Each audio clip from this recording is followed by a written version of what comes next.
আসসালামু আলাইকুম, সবাই কেমন আছেন? আশা করি সবাই ভালো এবং সুস্থ আছেন। আমি আল্লাহর অশেষ রহমতে ভালো এবং সুস্থ আছি। কাছে দূরে, দেশ এবং দেশের বাহিরে যে যেখান থেকে আমার এই ভিডিওটা দেখছেন বা পরে দেখবেন, সকলকে জানাই অসংখ্য অসংখ্য ধন্যবাদ।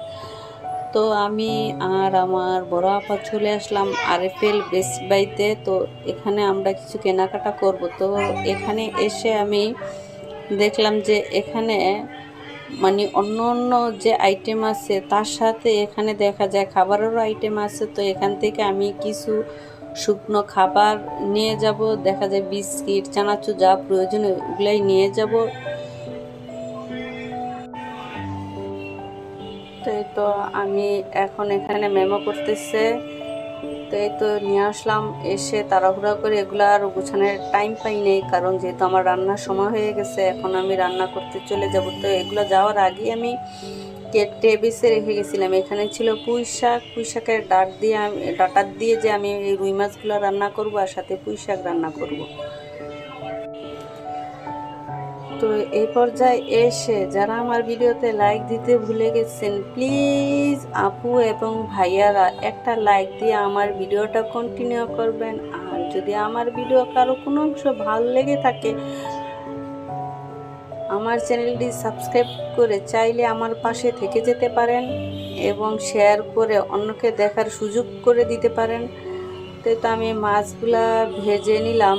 তো এখানে আমি এই পুঁই শাকের ডাঁট দিয়ে আমি মাছগুলো রান্না করে ফেলবো। তো আপনারা যে কমেন্ট করেন, ওই কমেন্ট পড়তে কিন্তু আমার ভীষণ ভালো লাগে এবং আমার ভিডিও বানাতে উৎসাহ জাগায় যে আমার প্রিয় প্রিয় আপু এবং ভাইয়ারা আমাকে খুব ভালো ভালো কমেন্ট করে। হ্যাঁ, এখানে দু একটা বাজে কমেন্টও আসে, তাতে কি আসে যায়? দু একটা বাজে কমেন্টের ভিতরে তো অনেকটা ভালো কমেন্ট আসে। জীবনটা তো অনেক ছোট, এখানে ভালো মন্দ দুইটাই থাকবে, খারাপ থাকবে, ভালো থাকবে এবং সৎ থাকবে, অসৎ থাকবে।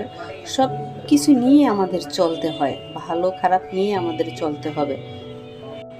এখানে দুই একজন খারাপ কমেন্ট করবে এবং দুই একজন ভালো কমেন্টও করবে।